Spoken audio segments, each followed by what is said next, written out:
Alors, je pense que les fintech innovent dans le secteur des paiements tout simplement parce qu'elles modifient le parcours des clients, elles digitalisent toutes les opérations sur les moyens de paiement parce qu'en fait on est resté sur des moyens de paiement en France très basiques, type bancaire, et les fintech proposent des services, des solutions qui sont vraiment axées sur la digitalisation des outils via le web, via maintenant des applis mobiles. Et donc c'est ça, je crois, l'innovation majeure qu'elles peuvent apporter les fintech. Je pense que l'intérêt des fintech, c'est justement de se concentrer sur les utilisateurs. C'est d'ailleurs ce qu'essayent maintenant de faire les acteurs bancaires aussi. On voit partout maintenant qu'on parle de parcours client, etc. C'était un peu des notions qui avaient disparu des grands acteurs de la place financière. Et les fintech, c'est vraiment ça, de rendre un parcours utilisateur très facile, accessible 24 heures sur 24, de partout, via des applis mobiles, etc.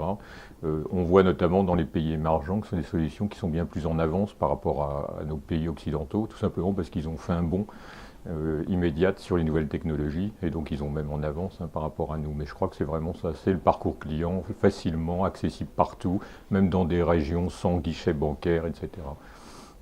Alors, Paytop, on est un établissement, on est une fintech, donc effectivement, comme beaucoup de fintech. Alors je dirais que par rapport aux autres fintech, la différence de Paytop, c'est qu'on est régulé en France, c'est-à-dire qu'on a des agréments de la Banque de France, parce que dans les moyens de paiement, effectivement, on tombe vite dans des activités régulées, comme on dit dans le jargon du monde finance.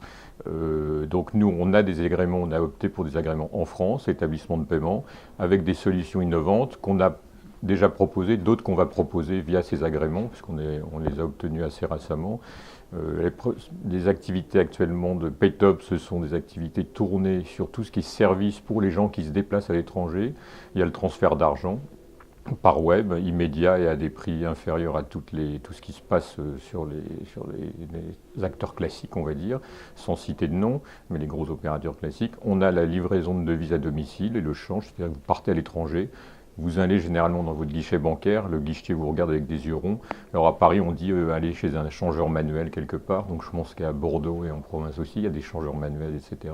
Bah là, vous commandez sur Internet et 24 à 72 heures après, selon la formule de livraison choisie, vous êtes livré chez vous par pli sécurisé et vous avez vos devises et ensuite on les reprend à votre retour. Et puis enfin, on a été le premier à lancer en France une carte multidevise, qui est une carte prépayée Mastercard, donc avec le réseau Mastercard mondial. C'est une carte qui vous permet de payer chez des commerçants, etc., de payer sur des sites de e-commerce et puis de faire des retraits dans des distributeurs de billets à travers le globe.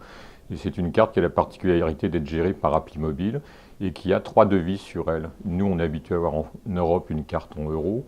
En fait, sur notre carte, vous avez 3 wallets.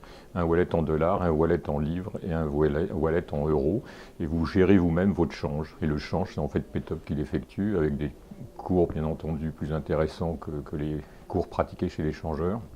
Et puis enfin, à partir de cette carte, comme on maîtrise la techno, vous pouvez bloquer cette carte temporairement, vous la rechargez immédiatement. Moi, je l'ai essayé avec des personnes bloquées aux États-Unis. 30 secondes après, ils avaient des dollars sur la carte. Vous pouvez vous-même, quand vous revenez, rebasculer sur votre wallet euro, ce que vous n'avez pas utilisé en dollars. Donc c'est vraiment quelque chose de très fluide, gérable via l'appli mobile. Et qui est, vous reprenez en fait la main sur le change, et puis on fait tomber aussi toutes les surprises qu'on peut avoir au retour de voyage, puisque on fait tomber les frais interbancaires, etc., puisque cette carte est reconnue localement dans la zone livre comme dans la zone dollar comme une carte locale.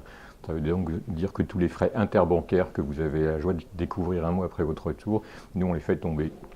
Et puis, petite astuce pour moi je dis pour les geeks, vous pouvez commander sur apple.com par exemple. Vous savez que si vous avez une carte euro, vous commandez sur apple.com un nouveau produit, vous êtes redirigé vers l'Europe.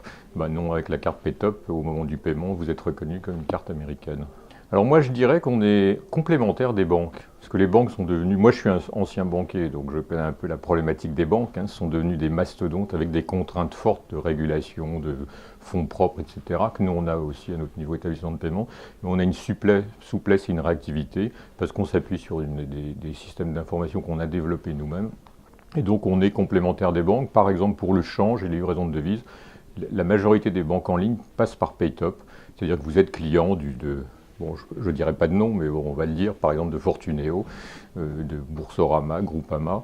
Vous voulez commander des devises, et ben en marque blanche, en fait, sur le site de ces banques, vous basculez chez Paytop et on assure le service pour eux. Donc on est partenaire sur le change. Sur l'activité carte devise, sur la carte actuelle, on a lancé cette carte en test. Donc il y a à peu près 5000 cartes qui circulent depuis un an. On est en train de préparer le lancement d'une V2 de cette carte multidevise.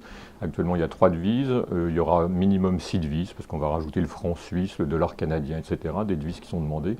Et on va proposer cette carte avec des partenaires bancaires ou assureurs qui tout simplement se disent, tiens, pourquoi pas s'appuyer sur une fintech qui a d'abord les mêmes contraintes que nous en matière de contrôle, compliance, lutte anti-blanchiment, tout ce que l'on ne voit pas quand on est client bancaire, qui maintenant, notamment avec les problématiques de terrorisme qu'il y a, prennent beaucoup d'importance. Donc on a un peu cette culture aussi, régulation, contrôle, etc., lutte anti-fraude. Et donc ces établissements bancaires ou ces assureurs vont s'appuyer sur Paytop pour proposer cette nouvelle carte multidevise, soit en marque blanche, soit en co-brandée, et pour des typologies très précises de leur clientèle, c'est-à-dire par exemple pour une banque axée plutôt clientèle haut de gamme, ça sera adressé à leur clientèle qui voyage beaucoup.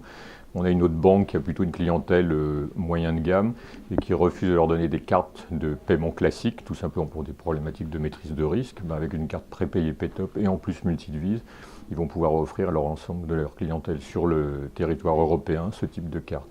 Et puis on a par exemple un assureur aussi qui souhaite proposer aux enfants de ses clients cette carte, en fait, pour ensuite, bon, c'est un outil d'acquisition client, hein, donc ça, je dirais plutôt on est partenaire plus que luttant contre les banques.